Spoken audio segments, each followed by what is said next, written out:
Assalamualaikum warahmatullahi wabarakatuh. Dengan mengucapkan Bismillahirrahmanirrahim, acara diseminasi budaya positif yang akan disampaikan oleh Bapak Desi Jumaidir, SPD MSI, segera kita mulai. Untuk mendapatkan keberkahan dari Allah Subhanahu wa Ta'ala, kita bacakan bersama-sama Ulumul Quran. Al-Fatihah.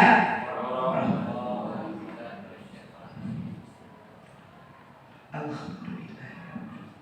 Ar-Rahmanir-Rahim. Iyyaka na'budu wa iyyaka nasta'in.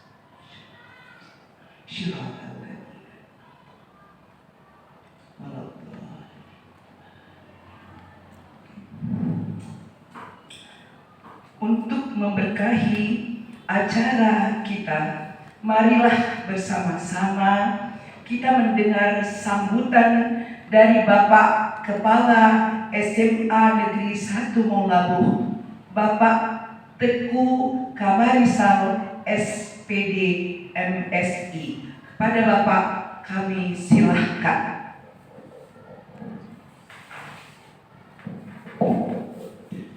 Bismillahirrahmanirrahim. Assalamualaikum warahmatullahi wabarakatuh.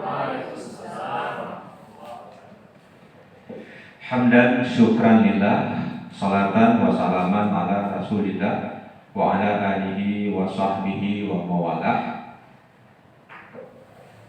Langkah yang pertama, marilah kita mengucapkan puji syukur kepada Allah Subhanahu wa Ta'ala, yang mana pada pagi yang berbahagia ini kita masih diberi kesehatan, masih diberi kesempatan sehingga dapat hadir di ruangan yang sederhana ini.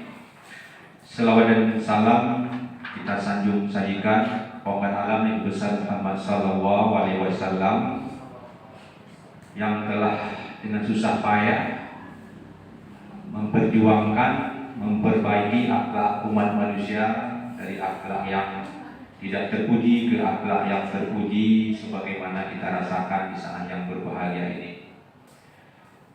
Yang kami hormati Bapak Desi Jumaidir, SPD MSI, dalam hal ini beliau sebagai salah satu CGP, ya, calon guru penggerak dari SMA Negeri 1 Melabuh. Dan yang kami hormati Bapak Ibu peserta diseminasi sesuai dengan undangan dari salah seorang CGP kita, Bapak Desi Jumaidir. Bapak Ibu, ini adalah suatu kegiatan yang sangat positif. Ini juga bahagian dari salah satu cara dari seorang CGP. Kemarin sudah 2 kali ada pendampingan langsung dari PP, ya, pengajar praktik. Jadi ada pendampingan pertama dan pendampingan kedua. Nah, pada hari ini adalah langsung diadakan diseminasi budaya positif. Bapak Ibu mungkin tidak asing lagi apa itu diseminasi, ya. Diseminasi ini kalau kita lihat di kamus besar bahasa Indonesia adalah penyebarluasan ide atau gagasan ataupun lainnya. Jadi ini adalah forum, mungkin nantinya bisa bertukar pendapat, bertukar pengetahuan, ya. Ini adalah sangat baik, yang kita harapkan adanya kolaborasi di antara guru-guru SMA Negeri 1 Melabuh. Adanya saling dukung-mendukung. Itu yang sangat kita harapkan. Kita tidak ingin melihat guru-guru SMA Negeri 1 Melabuh ini berjalan sendiri-sendiri, Bapak Ibu. Saya sangat senang ketika semua guru SMA Negeri 1 Melabuh ini mau berkolaborasi, mau bekerja sama, mau berbagi pengetahuan. Ya, ini yang sangat kita harapkan. Sehingga nantinya semua guru yang bertugas di SMA Negeri 1 Melabuh ini akan menjadi guru-guru hebat semuanya. Bahkan kita harapkan nantinya semuanya menjadi guru penggerak.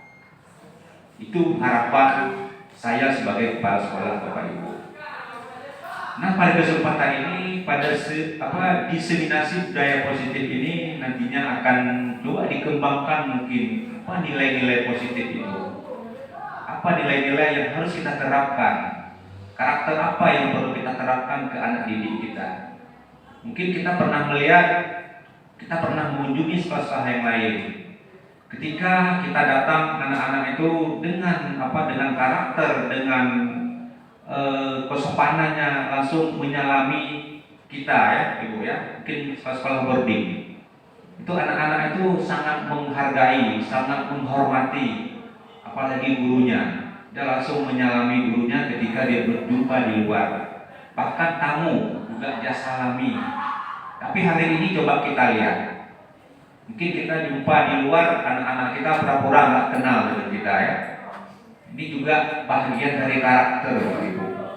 Ya, nilai-nilai itu sudah jauh dari harapan kita semua. Mungkin dengan lebih banyak kita melakukan kegiatan-kegiatan seperti ini, nantinya mungkin kita coba sedikit demi sedikit ini merubah mungkin karakter perilaku anak-anak kita ini.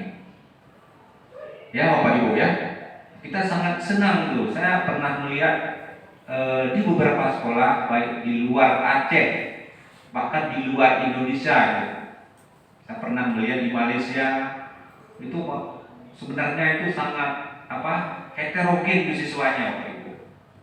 Bukan mungkin kalau kita bisa dikatakan hampir homogen ya, sama semuanya ya, latar belakangnya sama, budayanya sama. Tapi di negara-negara orang yang heterogen berbagai macam budaya, tapi bisa dipersatukan dengan karakter yang bagus Bapak Ibu.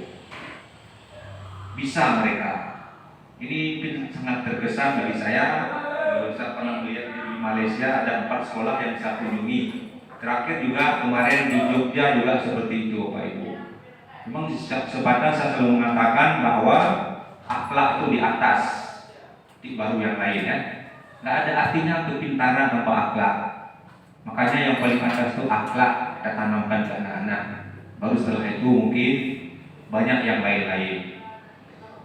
Mungkin ini Bapak Ibu mohon mungkin diikuti kegiatan ini, nantinya tentu ada semacam diskusi. Hasil diskusi itu mungkin ada hal-hal positif, itulah yang coba kita terapkan kepada anak-anak kita semuanya. Mungkin itu yang dapat saya sampaikan. Mungkin ada perkataan saya tidak berkenan, saya mohon maaf. Saya akhiri wabillahi taufiq wal hidayah. Wassalamualaikum warahmatullahi wabarakatuh.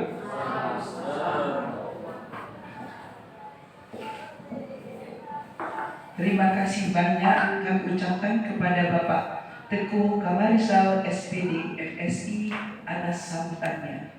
Dan selanjutnya mari kita dengarkan presentasi yang akan disampaikan oleh Bapak Desi Jumaidir SPD MSI. Kepada Bapak kami silakan.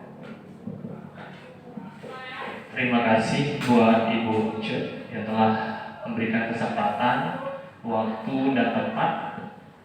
Terima kasih ya kepada Bapak Kepala Sekolah Bapak Teguh Kamarisal SPD MSI atas sambutannya. Mudah-mudahan apa yang disampaikan oleh Bapak nanti bisa kita terapkan bersama. Amin. Yang pertama sekali di sini saya akan coba menyampaikan beberapa hal penting terkait dengan materi calon guru penggerak. Artinya saya yang pertama di sini kita bisa lihat di sini materinya yaitu filosofi pendidikan nasional dari Ki Hajat Dewantara. Yang pertama, ini latar belakang diseminasi. Budaya positif merupakan perwujudan dari nilai-nilai atau keyakinan universal yang diterapkan di sekolah. Dengan budaya positif, siswa akan tumbuh menjadi anak-anak yang berkarakter dan mewujudkan profil pelajar Pancasila. Ini harapan sekarang kurikulumnya Merdeka. Ada 6 dimensinya, nanti saya akan menyampaikan secara detail. Di profil pelajar Pancasila itu bagaimana kita wujudkan bersama. Karena memang tidak ada yang negatif saya lihat. Semuanya hal yang di profil pelajar Pancasila itu positif semuanya.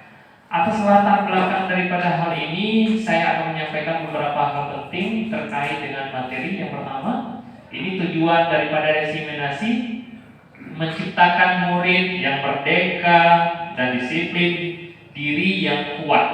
Nah, jadi disiplin itu kita harapkan anak-anak bukan hanya secara sementara saja, tetapi keberlanjutan. Ya, jadi kalaupun disiplin sudah ada di sekolah, diharapkan juga anak-anak bisa mewujudkan disiplin itu di rumah atau di lingkungan masyarakatnya, menjadi sebuah contoh yang baik. Inilah yang dimaknakan kuat.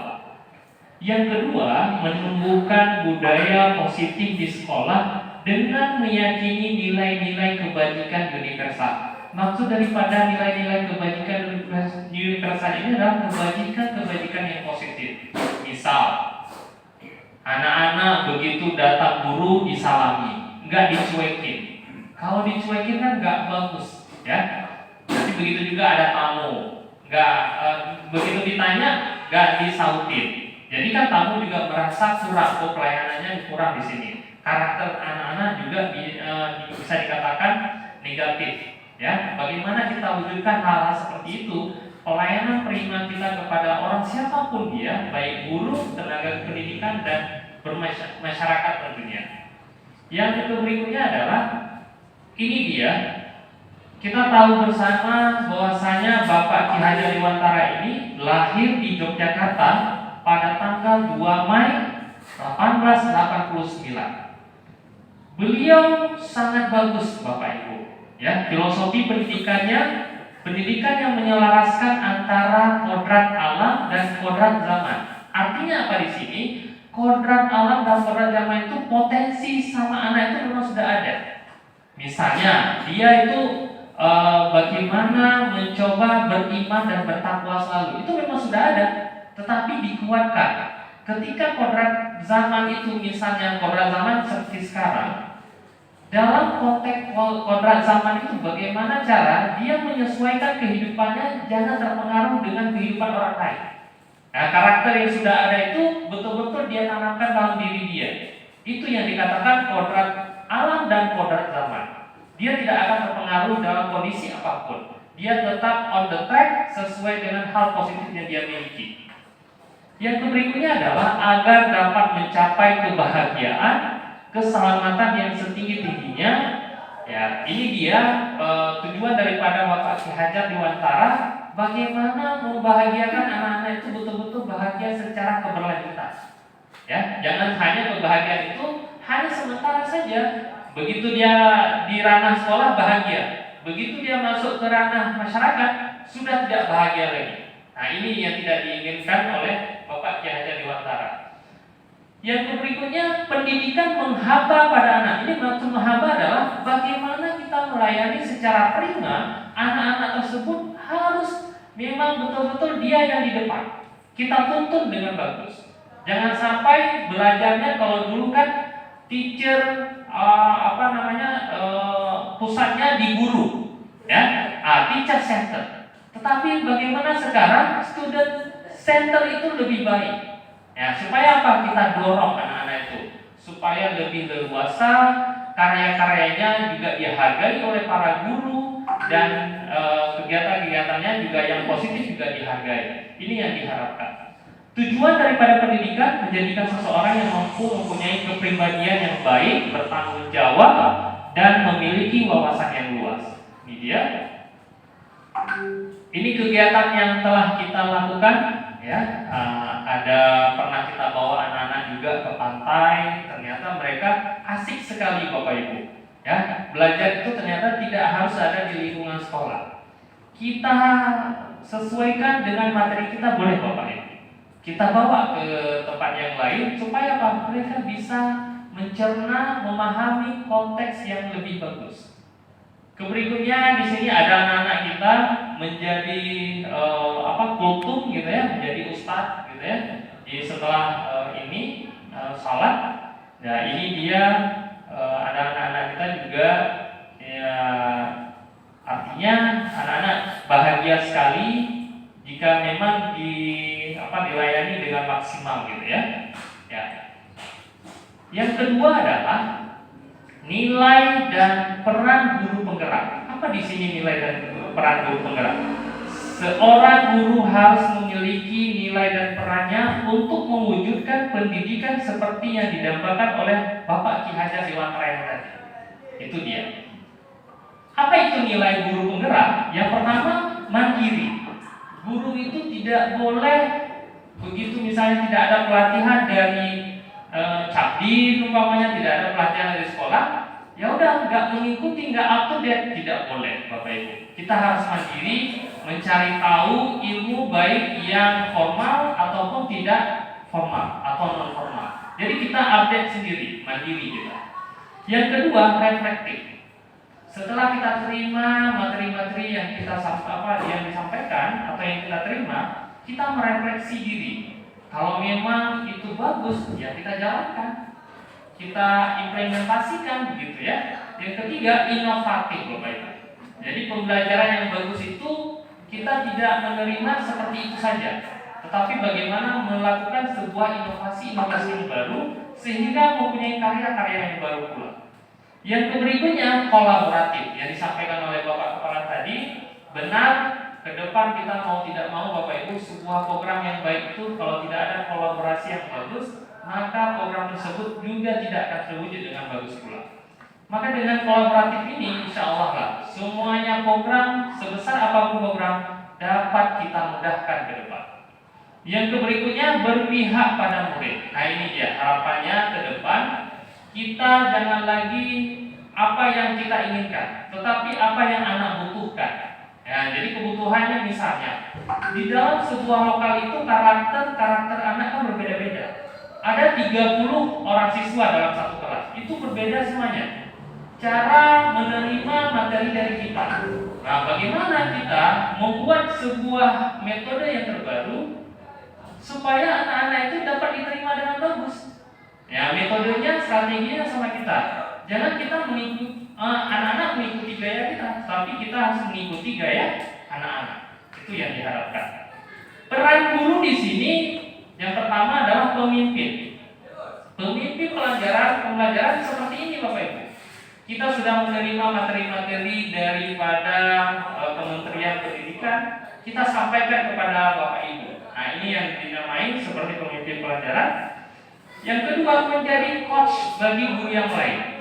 Misalnya Bapak Ibu ingin materi ini ada yang belum jelas, siap kita dampingi, insyaallah. Kita siap memberikan pelayanan yang terbaik untuk pada Bapak Ibu. Yang ketiga, melakukan kolaborasi. Yang keempat, kepemimpinan murid. Artinya kepemimpinan murid yang tadi yang kita sampaikan. Jadi kita melihat kebutuhan siswa, bukan kebutuhan daripada guru. Yang berikutnya, yang kelima, menggerakkan komunitas praktisi. Nah, hari ini kita menggerakkan, kami punya tanggung jawab yang besar. Ketika sudah menerima materi CGP, kami harus mengimbaskan kepada Bapak Ibu guru. Inilah yang dinamai menggerakkan komunitas praktisi. Ini salah satu bagian daripada menggerakkan komunitas praktisi. Berikutnya, kegiatan yang telah dilakukan, ini dia. Ya, kita mendengarkan aspirasi dari anak-anak murid di kelas, gitu ya. Ini salah satunya. Nanti bisa Bapak Ibu kembangkan yang lain. Ini dia visi guru penggerak itu ada 4 hal Bapak Ibu yang perlu kita cermati bersama. Yang pertama adalah impian. Impian itu kan sebuah cita-cita leluhur bagaimana kita wujudkan di kenyataan, di kondisi yang nyata. Ini impian. Kalau harapan, ya kita berharap dengan program yang telah kita buat dapat terlaksana dengan bagus dan lancar, tidak ada sebuah hambatan. Ya, yang berikutnya adalah implementasi tanpa doa ini juga tidak akan bagus. Maka doa ini menjadi sebuah harapan bagi siapapun. Dengan doa kadang-kadang lebih cepat terwujud programnya kita. Yang berikutnya keempat, gambaran masa depan. Gambaran masa depan di sini maksudnya adalah sebuah visi itu jangan sampai kegiatannya hanya sementara, tetapi bagaimana keberlanjutan. Ya, jadi dengan gambaran masa depan itu kita lebih semangat dalam mewujudkannya. Berikutnya adalah ini dia Implementasi visi itu, Bapak Ibu, visi itu menjadikan kita lebih bersemangat untuk mewujudkannya. Jangan sampai berbanding terbalik. Oh, visi itu kan hanya sekedar formalitas, jangan Bapak Ibu. Tetapi kita harus berniat. Ketika kita buat visi, berarti kita juga berniat akan mewujudkannya dengan semangat yang ada. Ini dia profil pelajar Pancasila. Yang pertama, beriman, bertakwa kepada Tuhan Yang Maha Esa, dan berakhlak mulia, Bapak Ibu. Ada 6 dimensi. Yang berikutnya kreatif. Nah, ini yang perlu kita wujudkan, bagaimana guru juga kreatif, siswa juga harus lebih kreatif. Nanti kita fasilitasi dengan berbagai kegiatan apapun. Yang berikutnya gotong royong, Bapak Ibu. Misalkan kita punya program beret, bagaimana membersihkan sekolah kita tetap asri dengan sehat. Dengan bersih itu pasti kita lebih sehat, anak-anak lebih nyaman bersekolah, belajar di dalam kelas.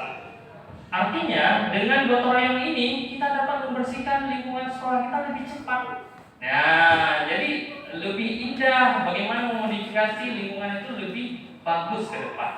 Berikutnya adalah berkebinekaan global. Maksudnya berkebinekaan global di sini adalah jangan kita hanya selalu berpikir konteks lokal, Bapak Ibu. Kita juga harus berpikir konteks global, artinya mendunia.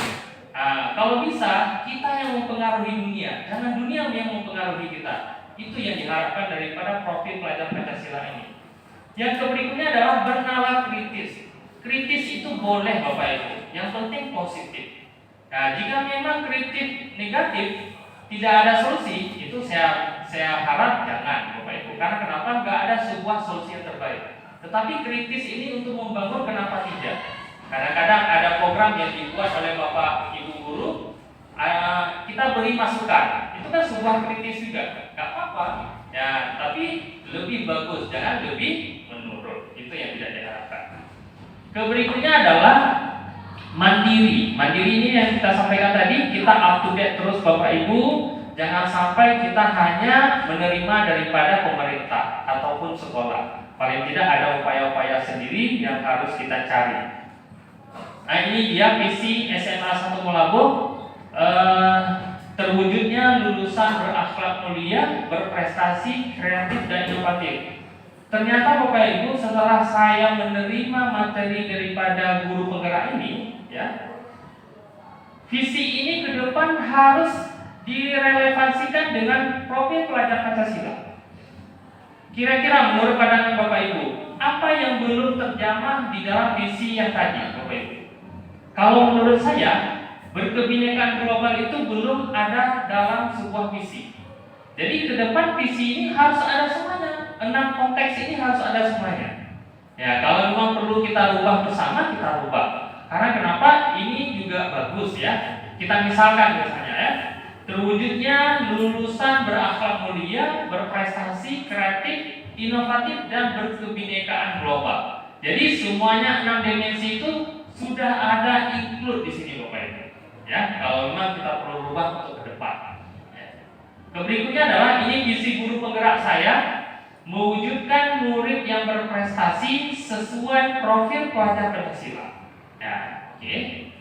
Berikutnya ini prakarsa perubahan, maksudnya prakarsa perubahan adalah plan perubahan yang akan diwujudkan di SMA 1 Molaboh. Mari motonya, mari meningkatkan prestasi siswa sesuai dengan profil pelajar Pancasila. Insya Allah kita upayakan sama-sama nanti Bapak Ibu. Ya, berikutnya ini ada budaya positif. Ya, budaya positif di sini penerapan segitiga restitusi. Nah, artinya penerapan segitiga restitusi ini adalah sebuah, nanti misalnya ini ada, nanti saya tampilkan video Bapak Ibu. Anak-anak misalnya punya masalah, ya contoh terlambat ke sekolah. Anak-anak itu dia bisa memberikan solusi sendiri Bapak Ibu. Kita cuma hanya memfasilitasi saja. Nanti boleh Bapak Ibu lihat video kita tampilkan. Ini dia. Segitiga restitusi itu maksudnya adalah membantu murid menjadi lebih memiliki tujuan. Yang pertama sekali, Jadi anak-anak itu harus diakomodir apa tujuan daripada kehidupan mereka. Nah, kita harus fasilitasi supaya apa? Dengan adanya tujuan hidup, maka semangat anak-anak untuk belajar akan lebih tinggi. Saya yakin. Yang kedua adalah disiplin positif. Nah, jika memang ada anak-anak kita tidak disiplin, nanti maksudnya apa? Tidak disiplin ke sekolah, maka ada langkah yang akan kita wujudkan. Ada 3 tahapan dalam segitiga restitusi itu. Berikutnya adalah memulihkan dirinya setelah berbuat salah. Luar biasa Bapak Ibu. Ternyata anak-anak itu punya potensi dia menyelesaikan masalahnya sendiri Bapak Ibu. Luar biasa dengan metode segitiga restitusi ini. Harapannya murid dapat meningkat keimanan, ketakwaan kepada Tuhan yang Maha Esa. Itu harapan yang secara konteks universal, baik agama ataupun konteks sosial. Artinya, kalau memang dia sudah beriman, bertakwa, secara otomatis apapun program dapat mudah dilaksanakan. Berikutnya adalah berakhlak mulia, bertanggung jawab, dan mandiri. Ini dia segitiga restitusi ini segitiganya. Yang pertama, bagaimana menstabilkan identitas. Nanti Bapak Ibu akan tahu, saya tampilkan videonya apa itu menstabilkan identitas. Berikutnya juga validasi tindakan yang salah. Jadi anak-anak mengakui kesalahan dan tidak akan berbuat lagi Bapak Ibu. Yang berikutnya menanyakan keyakinan. Nah, ini anak-anak akan ada sebuah konsep yang bagus, solusi yang terbaik dari diri sendiri. Luar biasa saya kira ya. Ya, ini dia segitiga restitusi itu. Yang pertama menstabilkan identitas. Berdasarkan prinsip membuat kesalahan adalah dari proses pembelajaran. Ya. Yang kedua, merubah identitas gagal menjadi identitas sukses, sehingga menjadi budaya positif. Dia mengakui kesalahannya dia sendiri Bapak Ibu, luar biasa. Dan dia akan mewujudkan budaya-budaya yang lebih baik. Apa itu validasi tindakan yang salah?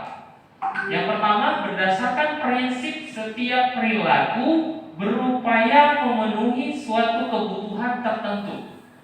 Yang kedua, guru akan berubah cara berpikir dari stimulus respon ke proaktif.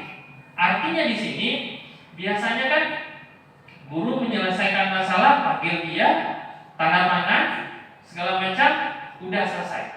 Ya, ternyata ada yang lebih bagus lagi, metode yang harus kita wujudkan. Kita tanya dulu Bapak Ibu, terus dia kira-kira kegiatan itu salah atau tidak, terus nanti baru memberikan solusi dari dia sendiri. Itu luar biasa sekali, proses itu harus dilakukan.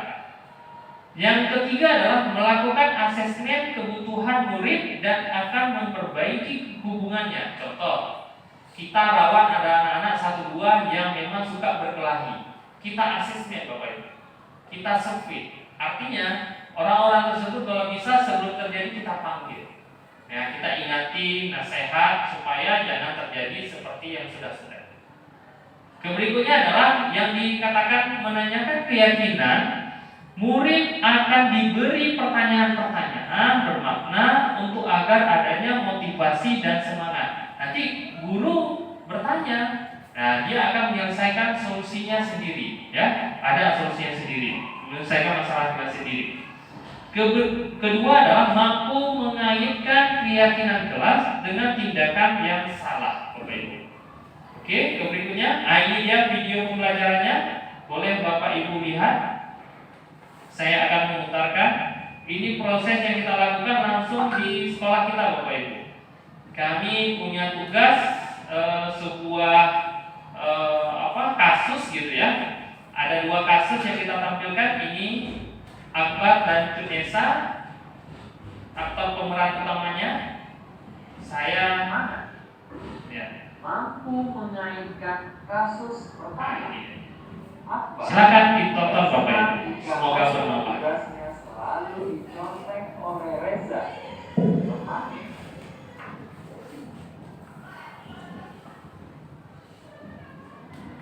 Dan dia marah serta tidak dapat menahan emosinya. Mari kita saksikan kasus pertama dalam tanya jawab antara Desi Jumedir dan Akbar.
Ini Bapak Ibu, tadi Akbar saya panggil. Ini yang pertama, tahapan yang pertama adalah ini dia. Nah, Jumedir dan Akbar. ya. Coba Bapak Ibu lihat tadi. Nah, ini maksudnya menstabilkan identitas anak-anak. Kita tanyain dulu Bapak Ibu, kesalahan dia itu apa? Kok bisa menyebabkan adanya perkelahian di kelas gitu ya? Ya, ini dia tadi.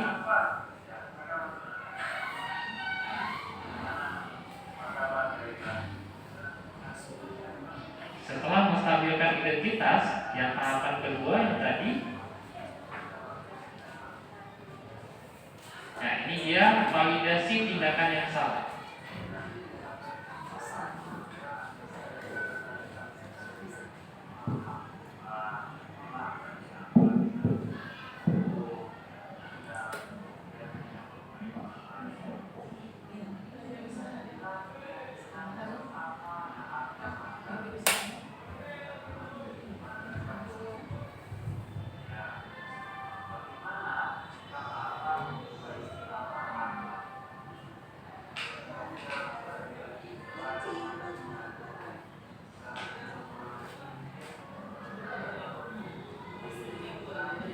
Ini anak-anak sudah mulai memberikan solusinya Bapak Ibu. Luar biasa sekali, Akbar sudah mampu memberikan solusi yang terbaik, gitu ya.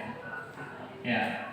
Dan kita tidak pernah menyalahkan anak-anak Bapak Ibu. Walaupun dia sudah salah, tapi metodenya kalau bisa jangan kita salahkan anak-anak. Nah, ini dia. Kita silakan lagi untuk belajar. Oke, nah ini tanggapan anak-anak, gitu ya.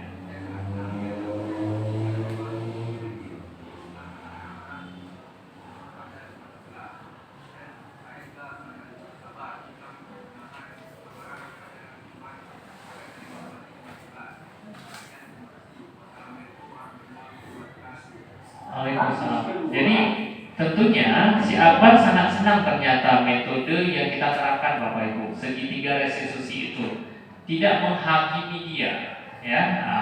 Nah, beda artinya belum pernah dia dapatkan sebelumnya. Jadi ini metode terbaru memang luar biasa. Ini dia Junesa sering datang terlambat. Datang terlambat sehingga banyak pelajaran yang tertinggal.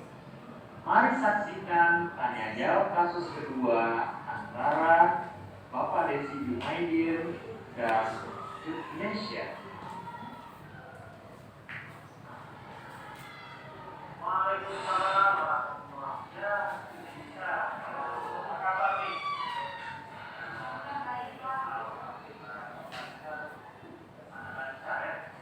Boleh duduk. Gimana saya ini semoga kegiatan di sekolah berjalan lancar.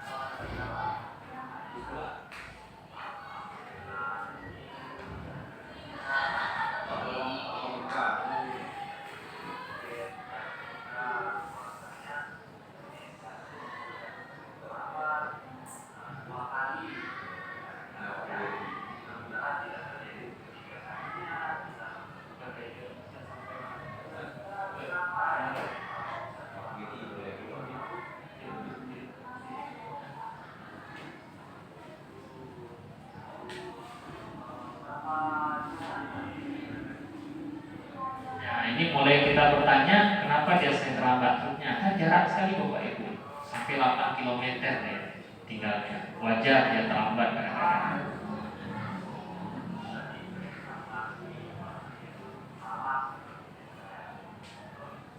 Dia sudah mengakui kesalahannya dia Bapak Ibu. Ya. Ini validasi tindakan yang salah. Ya, dia akan lebih awal Bapak Ibu. Dia nanti akan lebih bangun lebih awal lagi seperti biasa.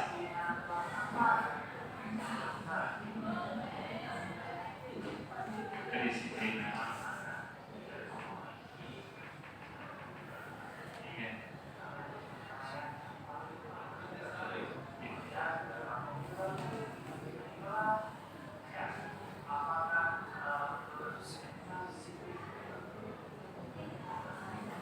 Ya, Indonesia ini telah mengakui Bapak Ibu ya, dan dia akan memberikan solusi yang lebih bagus lagi.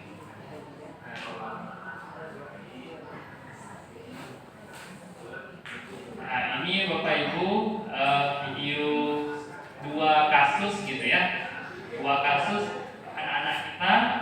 Yang pertama ada temannya itu suka nyontek Bapak Ibu. Nah, ternyata nyontek itu adalah perbuatan yang tidak baik ya. Nah, maka daripada itu supaya anak-anak tidak menyontek lagi, apa yang harus kita lakukan? Kita panggil dulu ya. Nah, jangan berkelahi tinggi supaya ke depan dia bisa berubah gitu ya. Ini yang pertama. Yang kedua, kasus yang kedua, Bapak Ibu kira-kira peraturan kelas dan keyakinan kelas itu berbeda atau tidak? Siapa yang lebih bagus peraturan ketimbang keyakinan? Keyakinan kelas. Karena kenapa? Kalau keyakinan itu kita mengakomodir saran dan pendapat dari siswa juga Bapak Ibu. Tapi sering sekali kita membuat peraturan. Peraturan itu tidak bagus. Anak-anak tidak bisa memberikan sebuah saran dan pendapatnya. Solusinya tidak ada. Dari kita aja, dari sekolah aja. Tetapi dari anak-anak kan kepingin tadi anak-anak. Umpamanya dia jauh. Ya, bagaimana peraturan seperti kunci pintu umpamanya. 8.50 harus dikunci pintunya. 7.50 harus dikunci pintunya. Itu bagaimana kira-kira ke depan? Apakah memang masih seperti itu ataukah memang perlu sebuah ada keyakinan sekolah dan keyakinan kelas? Supaya apa? Anak-anak paling tidak ada lagi yang bolos karena memang sudah terlambat. Daripada pulang sekolah dia lebih baik bolos. Itu kan menjadi masalah baru lagi buat anak-anak kita juga, ya kan? Ya, pada prinsipnya peraturan itu bagus, tetapi lebih bagusnya lagi keyakinan kelas atau sekolah, ya. Baik, ternyata demikian yang bisa saya sampaikan. Saya kembalikan terlebih dahulu kepada Ibu Cutyen, ya, dalam hal ini moderator. Silakan Ibu Cutyen. Alhamdulillah, terima kasih banyak atas presentasi yang telah disampaikan oleh Bapak Desi Jumaidi. Insya Allah ya, mudah-mudahan kita juga sebagai guru yang berhadir di sini, sepintas kita bisa memahami bagaimana sebenarnya peran guru dan peran siswa yang seharusnya juga kita bisa belajar dan belajar lagi ke depan bisa menjadi guru yang bertanggung jawab, sukses, dan tentu dengan pola pikir tadi ya, pola sikap itu yang harus kita sesuaikan. Sekarang saatnya kita akan masuk ke dalam sesi diskusi. Mungkin kepada Ibu dan Bapak yang siapa dulu yang mau memberikan, mungkin ada pertanyaan yang masih mengganjal atau masukan juga bisa, kami silahkan. Silahkan diangkat tangannya dan kami akan berikan kesempatan.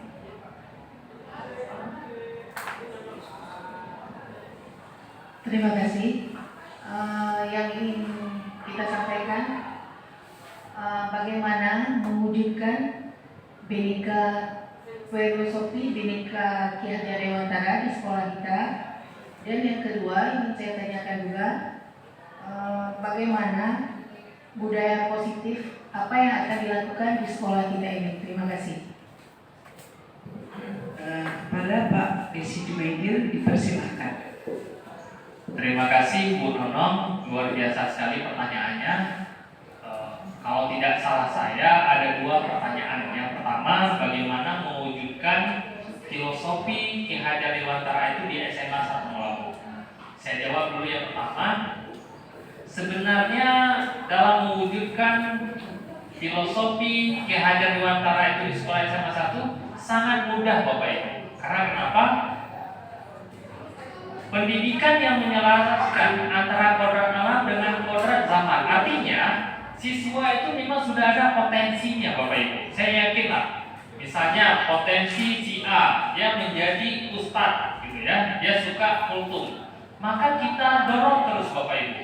Jangan sampai nanti kodrat zaman, ya kodrat zaman ini terpengaruh oleh lingkungan tidak sehat. Pada prinsipnya dia sebenarnya menjadi ustadz, tetapi karena berpengaruh terhadap lingkungan, maka ini menjadi sebuah dilema buat dia di masa depannya.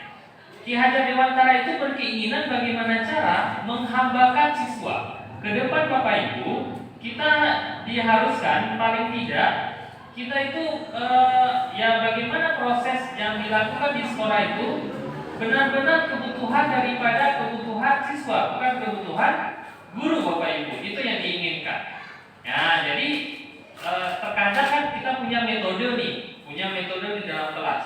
Kita itu hanya metode kita saja, tetapi kita tidak pernah menyampaikan, apakah boleh metode seperti ini? Oh, Pak, nggak boleh, tapi tetap harus ini, nggak boleh dirubah-rubah. Nah, tetapi ke depan bagaimana menghambakan siswa itu kita harus menyampaikan dulu apa yang mereka inginkan, kebutuhannya seperti apa. Walaupun nantinya materi kurikulum kita tetap tersampaikan Bapak Ibu. Ya, jadi ada teknik-teknik yang lain yang akan kita wujudkan. Yang kedua, Ibu Nono tentang apa tadi? Baik, budaya positif itu seperti kita contohkan. Bagaimana kita wujudkan 5S umpamanya. Salam, sapa, ya kan, saling tegur atau hal-hal yang lain. Nah, apakah nanti insya Allah ke depan program hal-hal seperti itu kan sebuah budaya-budaya positif. Nah, insya Allah bisa saja kita wujudkan kembali supaya anak-anak terbiasa menyalami orang-orang yang memang langsung bertemu dengan dia. Nah, itu yang diinginkan. Budaya positif yang lain adalah bagaimana nantinya anak-anak itu misalnya bertutur kata dengan guru seperti apa. Ya, kalau masuk ke ruangan Bapak Ibu guru misalnya, itu nggak boleh masuk-masuk terus, harus ketok dulu pintunya, hal-hal yang sederhana. Nah, atau nggak boleh lihat dulu guru lagi ngomong, tapi kita karena kepentingan siswa ngomong terus, nggak melihat guru itu lagi ngapain. Nah, paling tidak hal-hal yang seperti itu perlu kita bina dengan baik Bapak Ibu. Mungkin demikian Ibu Nono. Ya, saya kembalikan lagi. Bagaimana Bu Nono? Alhamdulillah ya sudah terjawab dengan sangat memuaskan. Sekarang kami persilakan Ibu Rahmi Julianti, mungkin ada pertanyaannya. Bismillahirrahmanirrahim. Saya langsung ke pertanyaannya. Bagaimana implementasi program segitiga restitusi di SMA Negeri 1 Lampung? Ya, bagus sekali pertanyaannya Ibu Rahmi. Segitiga restitusi itu kan sebuah metode bagaimana menyelesaikan masalah si anak, solusinya dari anak itu sendiri. Tadi kita sudah lihat videonya. Sebenarnya gampang Ibu Rahmi dan Bapak Ibu yang lain. Artinya yang penting punya niat dulu nih. Nah, insya Allah ketika kita menyelesaikan masalah, kita akan coba gunakan metode segitiga restitusi. Bagaimana progres yang sebelumnya? Misalnya dulu penyelesaian masalah itu ada 30% kita umpamakan. Ternyata setelah kita memakai segitiga restitusi itu lebih lagi Bapak Ibu progresnya. Luar biasa sekali sampai dengan 90%. Nah, berarti ada peningkatan. Maka perlu dan penting segitiga restitusi ini kita wujudkan di SMA 1 Lampung. Karena sangat bagus Bapak Ibu. Yang pertama, dia mengakui kesalahannya dilihat dulu. Tahapan yang pertama, menstabilkan yang tadi. Yang kedua, dia tidak akan melakukan lagi kesalahan itu karena memang tidak bagus dan tidak baik. Yang ketiga, dia akan memberikan solusi yang terbaik, Bapak Ibu. Ya, itu yang luar biasa sekali kayak Kinesa. Dia misalnya bangunnya jam 5:30, dia akan bangun lebih cepat di jam 5 supaya apa? Jangan terlambat ke sekolah. Nah, jadi solusinya itu ada dari dia sendiri, bukan solusinya dari guru. Nah, itu dia yang kita harapkan. Oke? Ya, ada lagi? Terima kasih. Masih ada ibu-ibu bapak, Pak Tanun, ada yang mau ditanyakan? Silakan.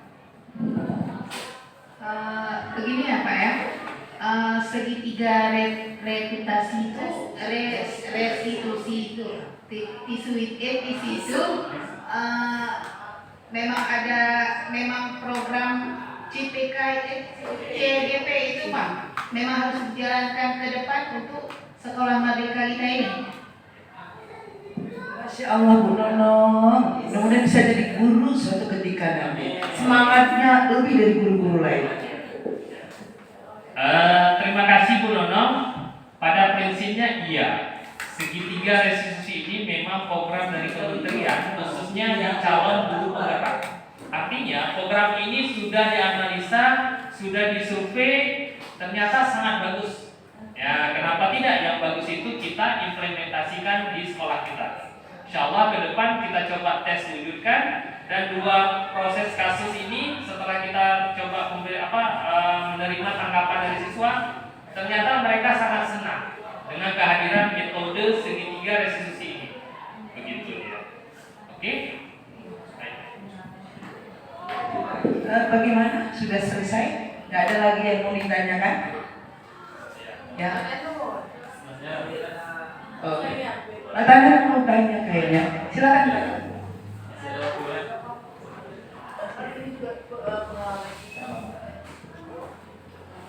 Assalamualaikum warahmatullahi wabarakatuh.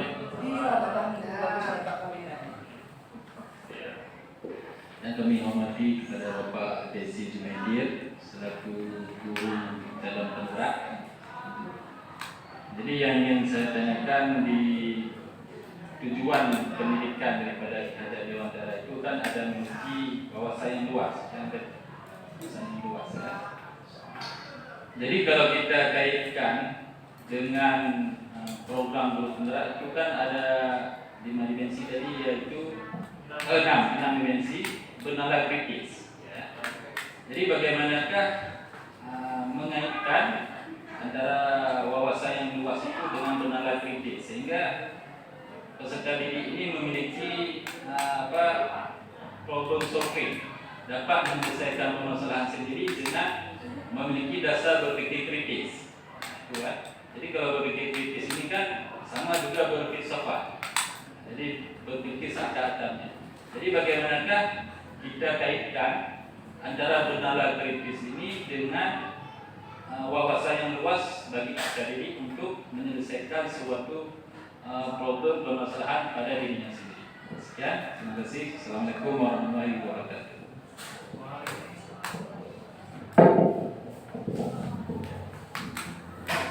Terima kasih Pak Tanul. Benar, di 6 dimensi profil pelajar Pancasila itu ada salah satunya bernalar kritis. Artinya bernalar kritis ini kita harus pahami, yang kritis itu bukan seakan-akan yang negatif saja, Pak. Contoh, kayak tadi misalnya peraturan 750. 750 itu kan sebuah peraturan sekolah. Guru ataupun siswa memberikan tanggapan dan saran. Nah, itu kan kritis itu. Tetapi kita harus lihat dulu saran seperti apa yang mereka sampaikan. Kalau itu positif, maka kita perlu menyesuaikan, saya kira. Tapi kalau memang itu belum mengarah ke hal positif, ya tidak perlu kita respon. Ya, kita sampaikan klarifikasinya kepada siswa ini bahwa tidak penting dan tidak bagus. Kita relevansikan dengan wawasan luas tadi. Menurut pandangan saya, kritis itu kan berwawasan juga. Ya, misalnya, Pak, saya pernah pergi ke Singapura. Di sekolah sana nggak ditutup pintunya. Kenapa demikian? Dia sampaikan hal-hal yang terbaik. Jadi yang dibilang berwawasan luas itu konteksnya bukan lokal saja, tetapi bisa berkebinekaan global tadi Bapak. Ya, jadi artinya kita bisa mempelajari pendidikan, misalnya pendidikan di dunia itu yang nomor satu kan di Finlandia. Finlandia itu bagaimana dia wujudkan pendidikan kok bisa nomor satu? Ya kita lihat, anak-anak juga melihat ternyata dia sudah punya wawasan luas.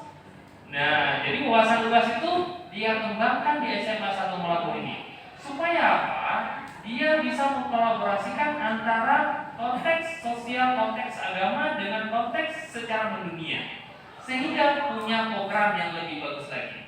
Kalau memang ada program yang lebih bagus, kenapa tidak kita jalankan? Mungkin begitu pandangannya Pak Tanu. Ya, saya kembalikan kepada moderator. Masya Allah, begitu tercerahkan kita semua sebagai guru di sini.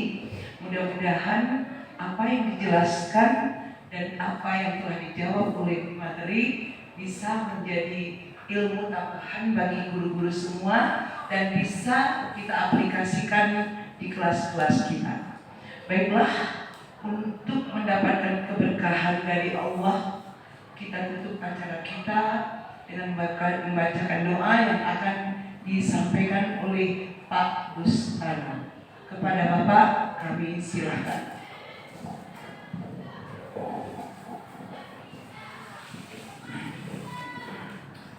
Untuk memberkati acara kita pada hari ini, yaitu acara ucapan kultural, ya kita berdoa bersama-sama semoga Allah memberkati acara kita pada hari yang berbahagia ini.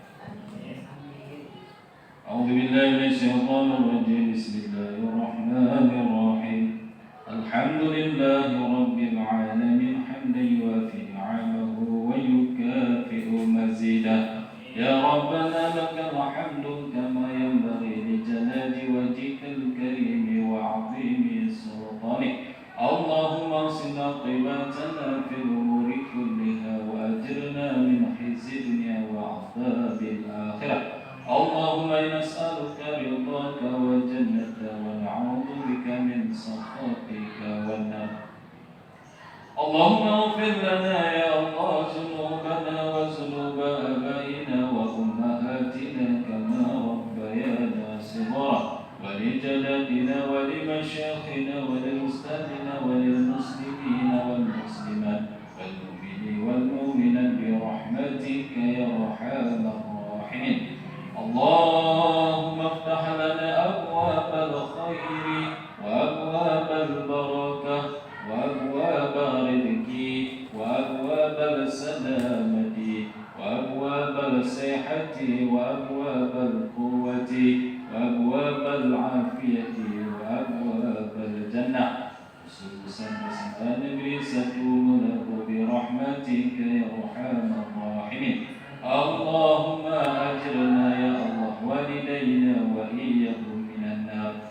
Rabbana du'ana innaka antas sami'ul 'alim wa tub 'alaina qabla mautina innaka antat tawwabur rahim. Rabbana zalamna anfusana wa illam taghfir lana wa tarhamna lanakunanna minal khasirin. Rabbana atina fid dunya hasanah wa fil akhirati hasanah wa qina 'adzabannar. Wa sallallahu ala sayyidina Muhammadin wa ala alihi wa sahbihi ajma'in. Subhana rabbika rabbil izzati amma yasifun wa salamun 'alal mursalin walhamdulillahi rabbil alamin wa lahum al-fatihah wa rahmatullah. A'udzu billahi minasyaitonir rajim. Bismillahirrahmanirrahim. Alhamdulillahi rabbil alamin arrahmanir rahim maliki yaumiddin. Iyyaka na'budu wa iyyaka nasta'in. Ihdinas siratal mustaqim. Siratal ladzina an'amta 'alaihim ghairil maghdubi 'alaihim waladdallin. Assalamualaikum warahmatullahi wabarakatuh.